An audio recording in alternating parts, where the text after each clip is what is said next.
परमात्मा की प्राप्ति हो जाएगी। जैसा प्रेम मीरा ने प्रभु से किया था, ऐसा प्रेम करना चाहिए। राधा रानी आज उस सेठ से कहती है कि सेठ, तूने मुझे बिटिया तो मान लिया, पर हृदय से बिटिया नहीं माना। हमारा जब तक हृदय से परमात्मा के प्रति प्रेम नहीं होगा, तब तक परमात्मा हमको प्राप्त नहीं होगा। परमात्मा ये नहीं देखता कि तुम क्या अर्पण कर रहे हो। यहां एक प्रसंग याद आ गया प्रेम के ऊपर, अर्पण करने के ऊपर। एक हमारा चेला था चंगीलाल। चंगीलाल बड़ा ही कंजूस था। चंगीलाल के पास में दो नोट आ गए कहीं से फटे हुए, एक 20 का और एक 10 का।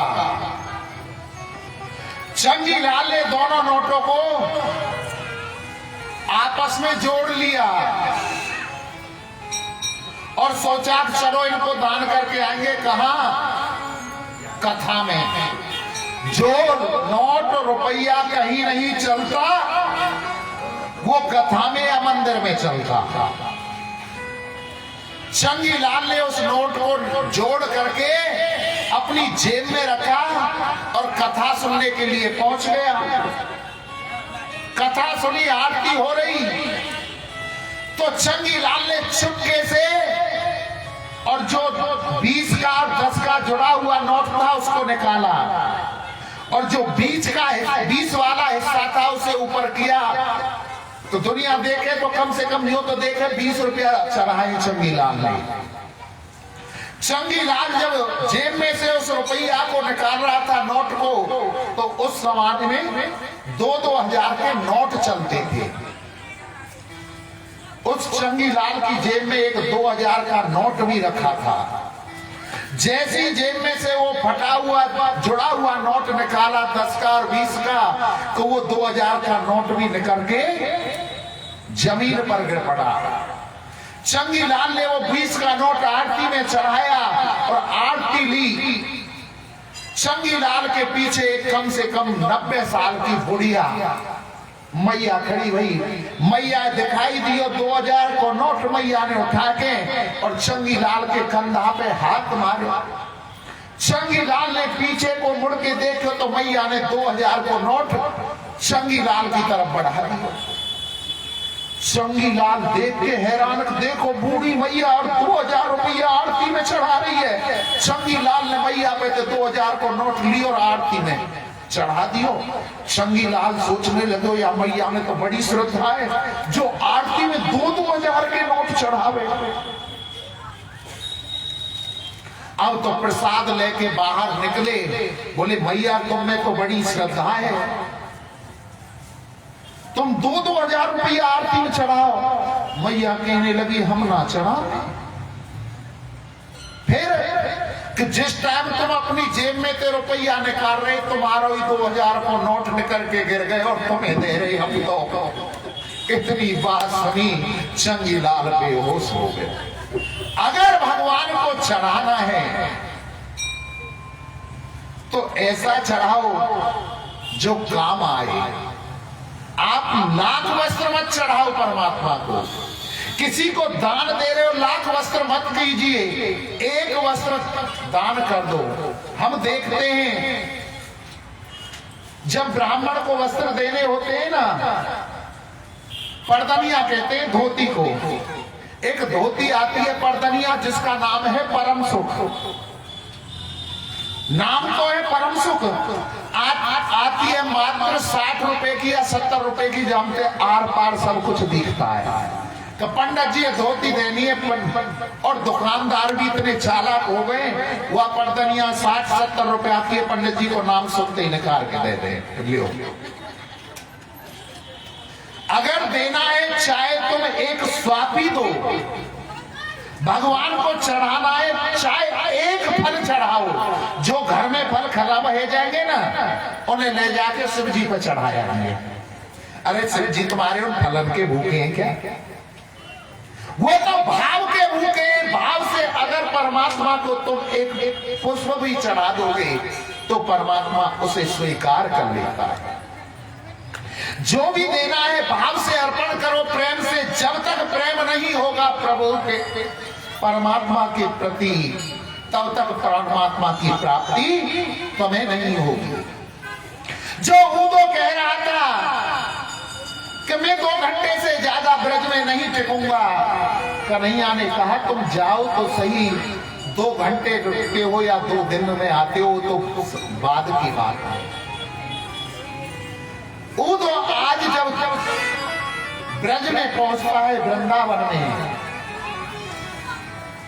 तो उदो की पहली ज्ञान की सीढ़ी खिसक जाती है जब मैया यशोदा के महलों में पहुंचता है। कोने कोने से आवाज आती है, जय श्री कृष्णा, जय श्री कृष्णा की।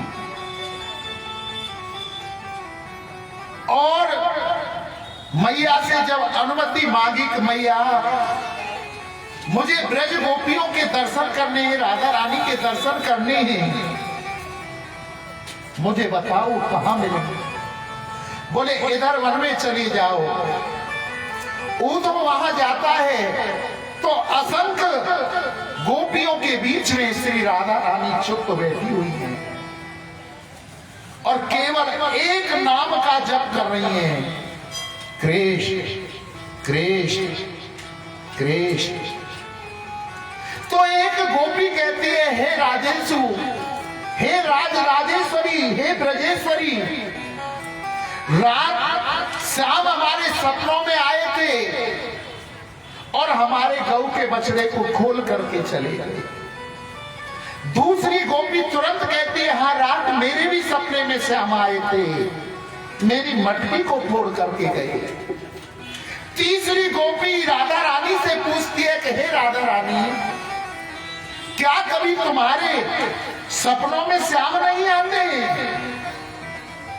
राधा रानी कहने लगी कि हे गोपियों, जिनके सपनों में कृष्ण आते ही मैं उनको दंडवत प्रणाम करती हूं।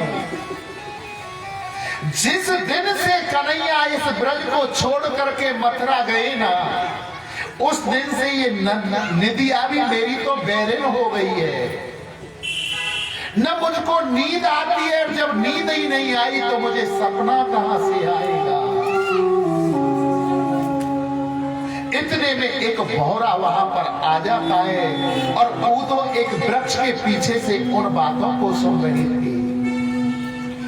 भौरे को देख करके एक सखी कहने लगी कि ये भी काला था और वो भी काला था।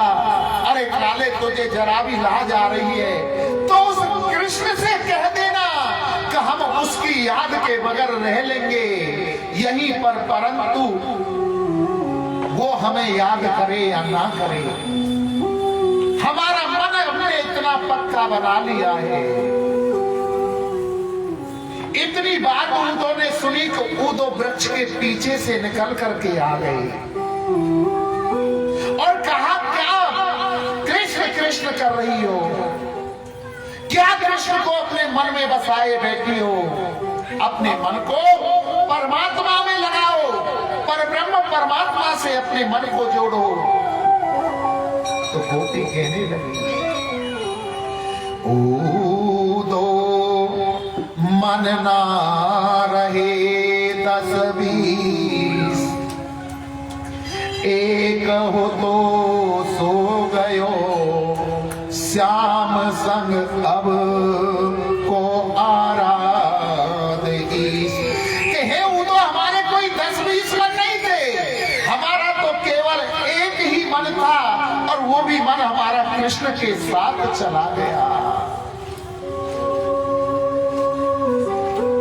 तुम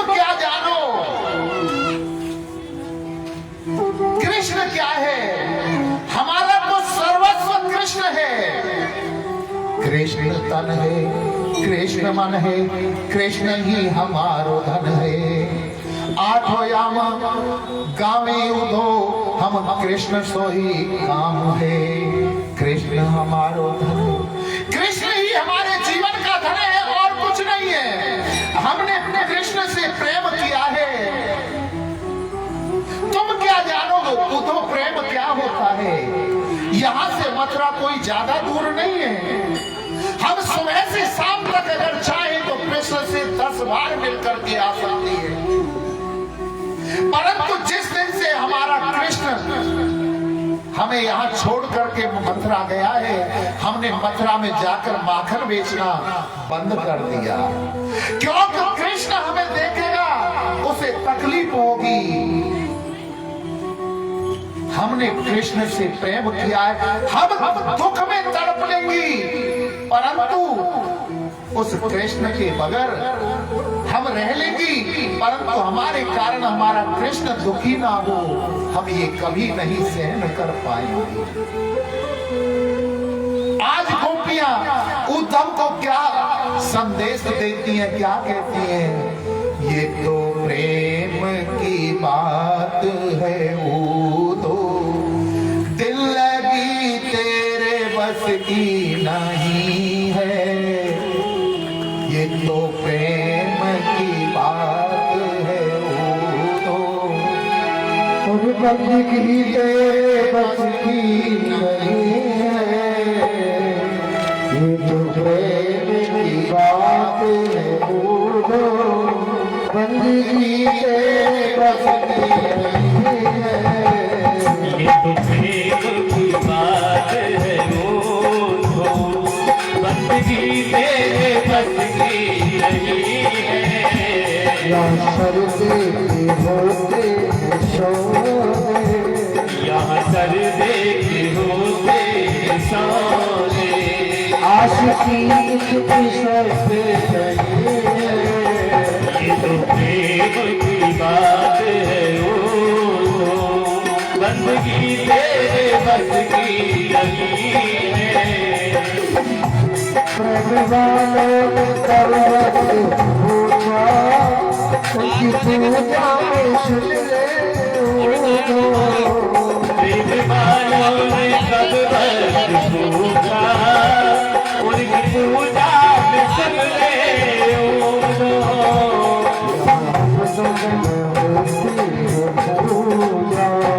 यहाँ दम दम में होती है पूजा, सर झुकाए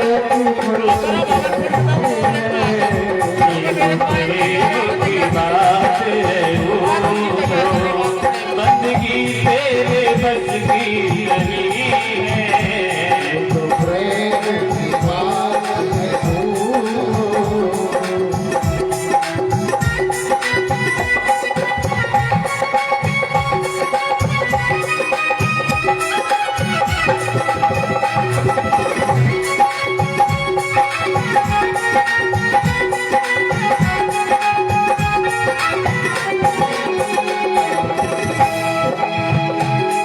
असल में मस्ती के डूबे, उनका परवाह जिंदगी। जो असल में है मस्ती में डूबे, उनका परवाह जिंदगी।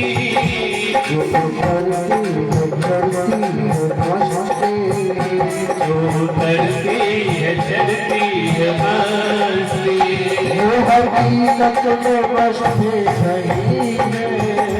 ये तो प्रेम की बात है, वो तो बंदगी तेरे बस की नहीं है। यहाँ सर्दे होते सोने, यहाँ सर्दे होते सोने, आशिकी की सस्ते नहीं है। ये तो प्रेम की बात है, वो तो जिसकी नजरों में है शाम प्यारे, वो तो रहते जग से भी प्यारे। जिनकी नजरों में है श्याम प्यारे, वो तो रहते जग से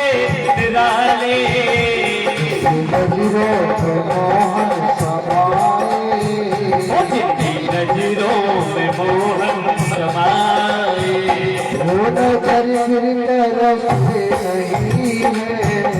ये तो प्रेम की बात है वो तो बंदगी मेरे बस की नहीं है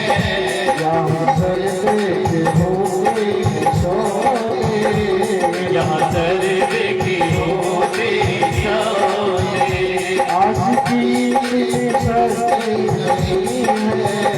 ये तो प्रेम की बात है वो तो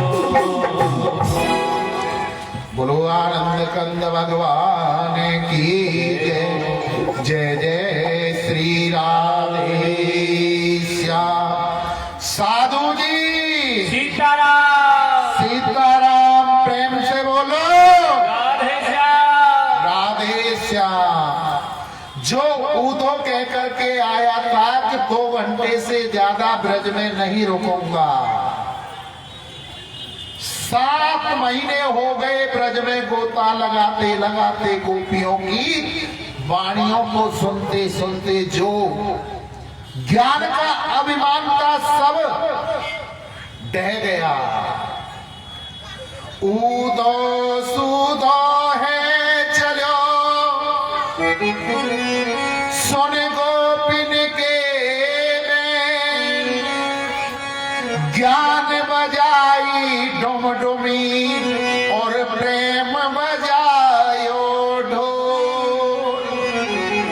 आज वो उद्धव सूदा हो चला है जिसे ज्ञान का बड़ा अभिमान था कि मैं बृहस्पति जी का शिष्य हूं। आज उसके ऊपर प्रेम हावी हो गया और जाकर के कन्हैया से कहने लगा, अरे कन्हैया तुम बड़े निष्ठुर हो, तुम्हें उन ब्रजवासियों की याद नहीं आती है। कन्हैया ने कहा, हे उद्धव मुझे बहुत याद आती है और वो ब्रजवासी मुझसे दूर नहीं है, वो मेरे पास ही है।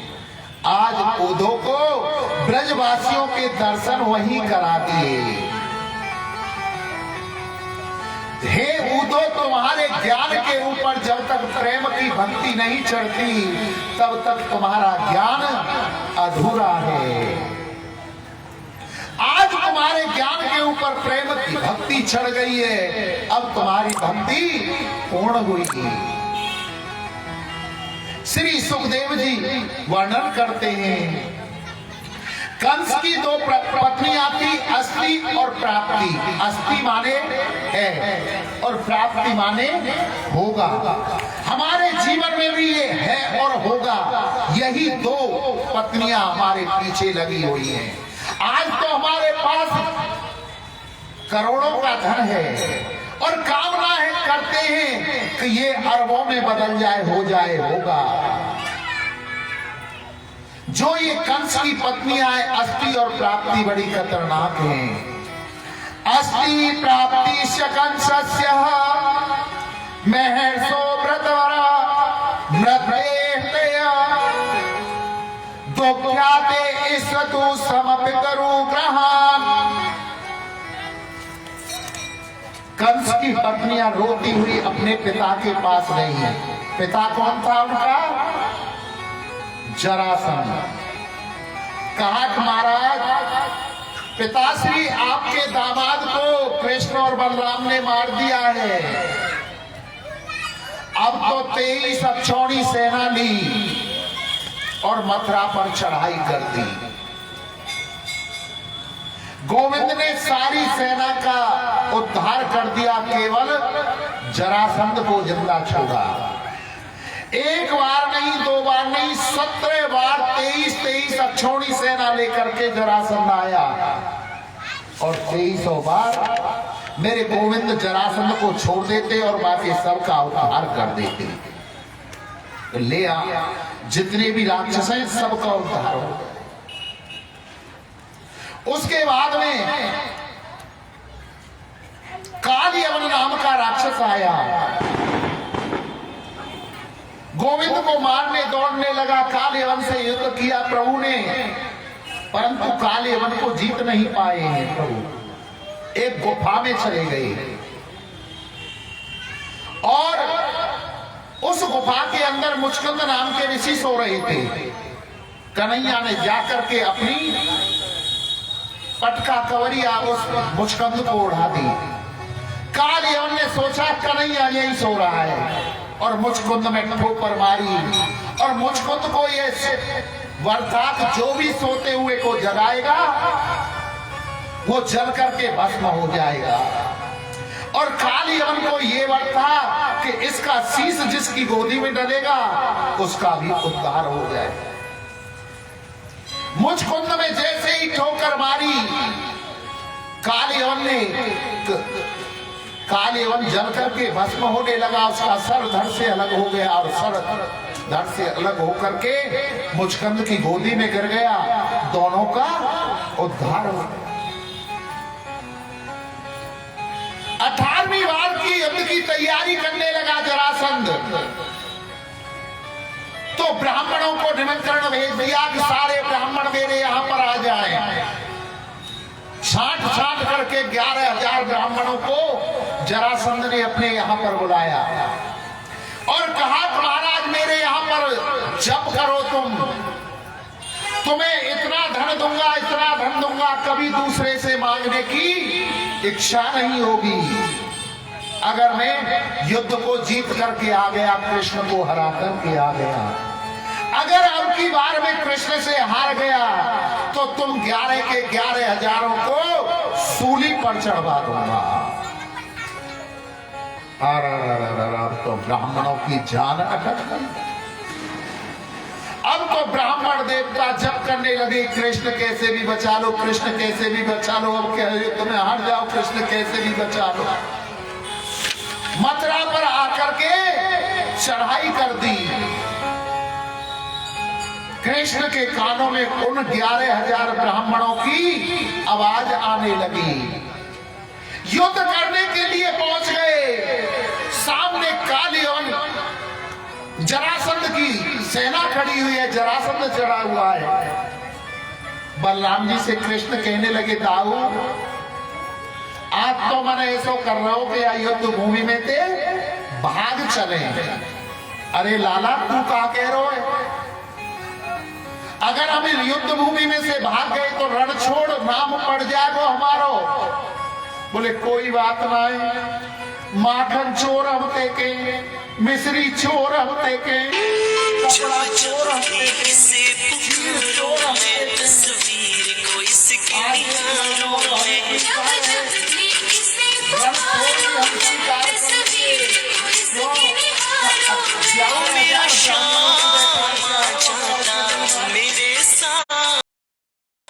हमें ये नाम भी स्वीकार है।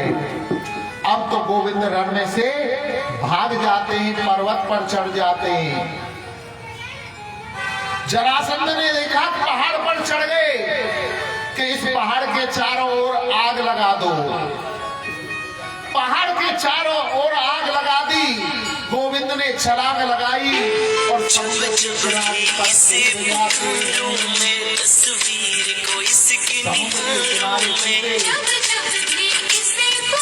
वहां पर विश्वकर्मा जी का ओ मेरा श्याम मेरे सामने, मेरा श्याम जाता मेरे। द्वारका के राजा बन गए। बोलो द्वारकाधीश भगवान की जय। इसके बाद में रेवत नाम के राजा थे।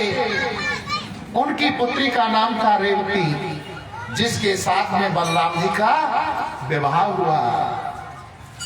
श्री सुखदेव जी वर्णन करते हैं राजा आसीत भीष्म को नाम विदुर आदिर पते महान तस्य पंचा भवन पुत्रा कन्या नाम चेवरा नाम।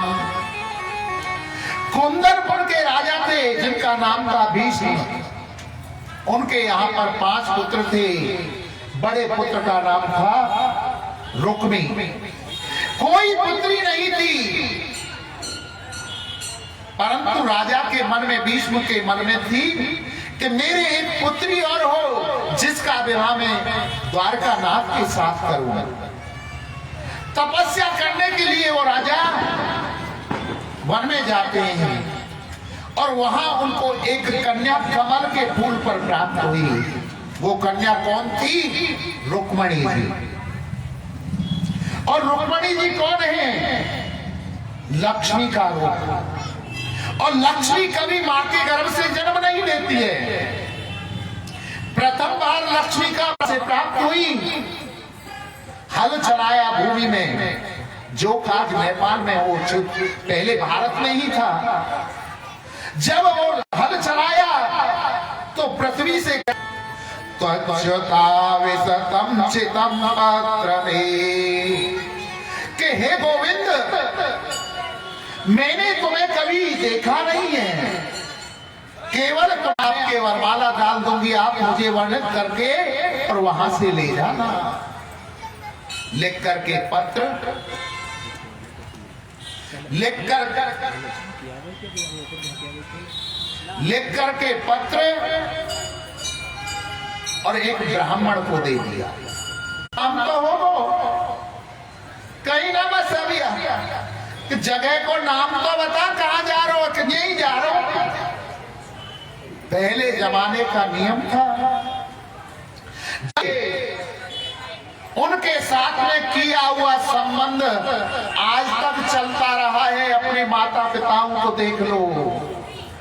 और जो ये इलू का चल रहा है, बात नहीं, अपनी सेना को आदेश कर दिया कि कन्हैया एकला नहीं पड़ जाए, ब्याह करने के लिए जा रहा है।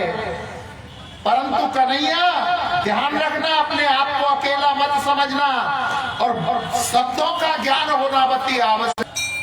पंजाबी लोग रहते थे और पंजाबी लोग दामाद को कुंवर साहब कहते हैं। चंगीलाल पहुंचे तो पड़ोसियों ने कहा, आओ कुंवर साहब, आओ कुंवर साहब। चंगीलाल को दिमाग लिए कूका प्रयोग कर रहे। अगले घर पर गए, आओ कुंवर साहब, आओ कुंवर साहब। चंगीलाल को दिमाग खराब, बोले चुप, हमसे कोई कुंवर साहब नहीं कहेगा, हमें पता है कूका प्रयोग।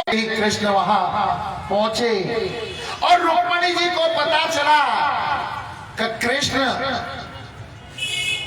कुंदनपुर में आ गए, तो वहां तो किसी को रोका तो जा नहीं सकता।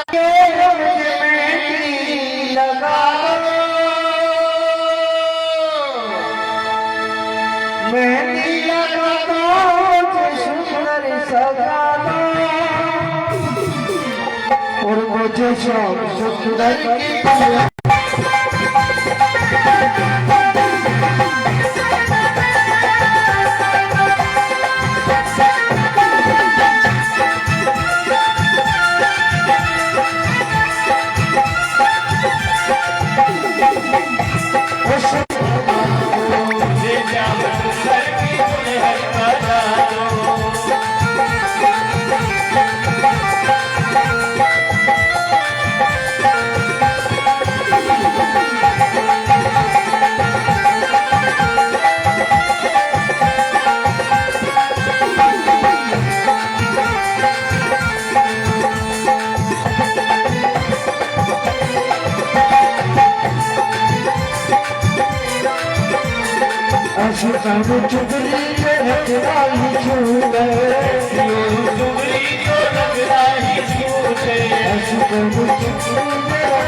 Bye.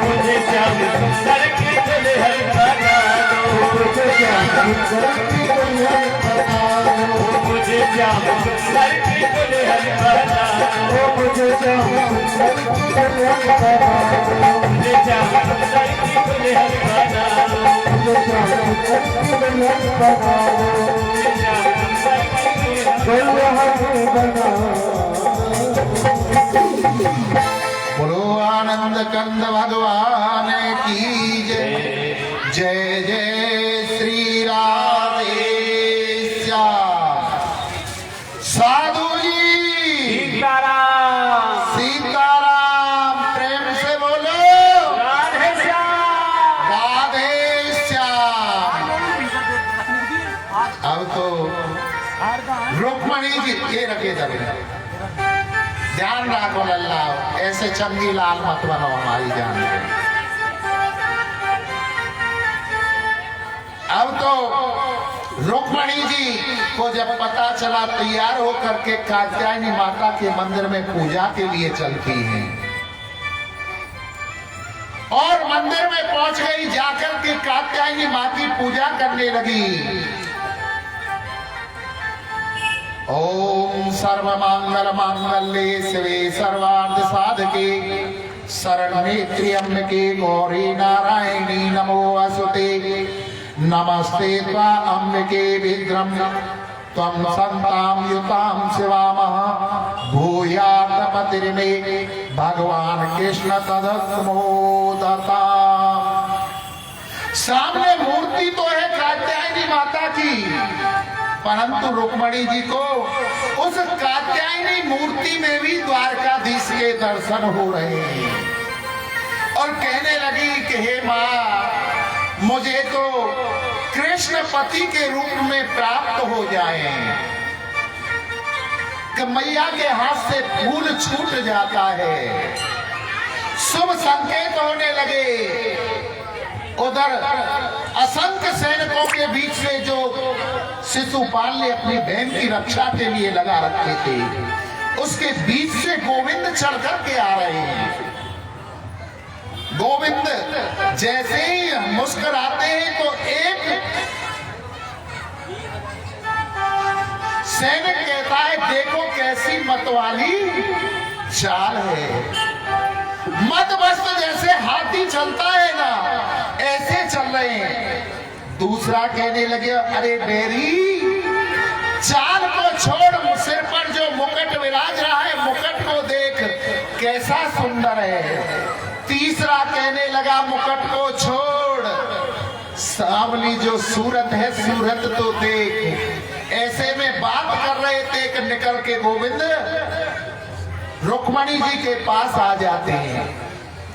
रुक्मणी जी ने मंदिर से माला उठाई और लेकर के कन्हैया को पहनाई।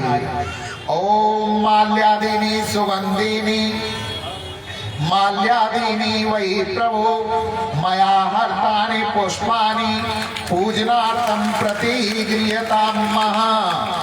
गोविंद भी दूसरी माला को उठाते हैं और मां रुक्मणी को पहनाते हैं। ओम माल्यादिनी सुगंधिनी माल्यादिनी वही प्रभु मया हर्तानि पुष्पानि पूजनार्थम प्रतिगृह्यताम। माला पहनाने के बाद कन्हैया ने रुक्मणी जी को हाथ पकड़ लियो और फेरे के लिए मां कात्यायनी के मंदिर की एक परिक्रमा लगाई।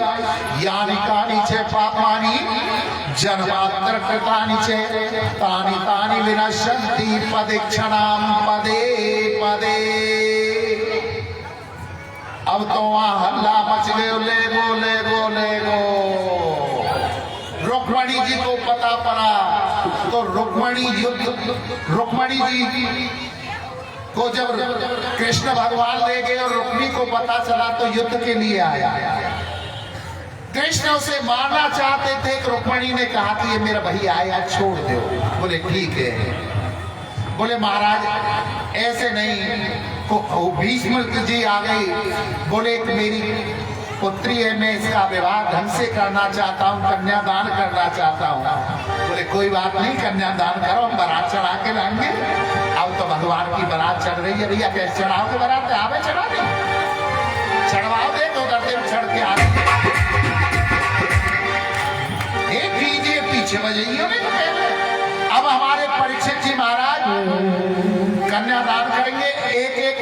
सभी कन्यादान करेंगे, हड़बड़ी नहीं मचाएंगे। और जो बाराती बन के आए वो बारात में नाची, और जो घराती हो वो व्यवस्था में लग जाओ। पहले नहीं, व्यवस्था बड़े शांति ढंगपूर्ण ढंग से काम करना है।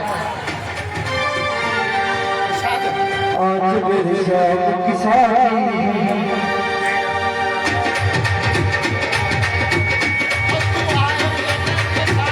आज मेरी शाम की शादी है, आज मेरी शाम की शादी है, आज मेरी शाम की शादी है, आज मेरी शाम की शादी है, ओ शादी है, आज मेरी शाम की शादी है, आज मेरी शाम की शादी है, शाम की शादी है, आज मेरी शाम की शादी है।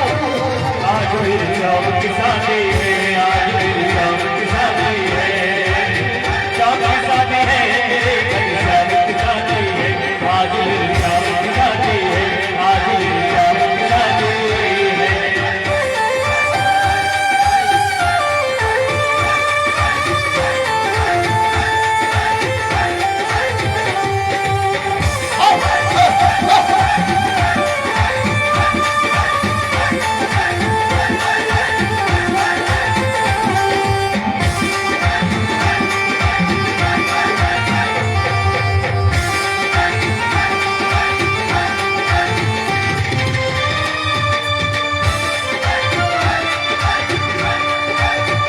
बने हैं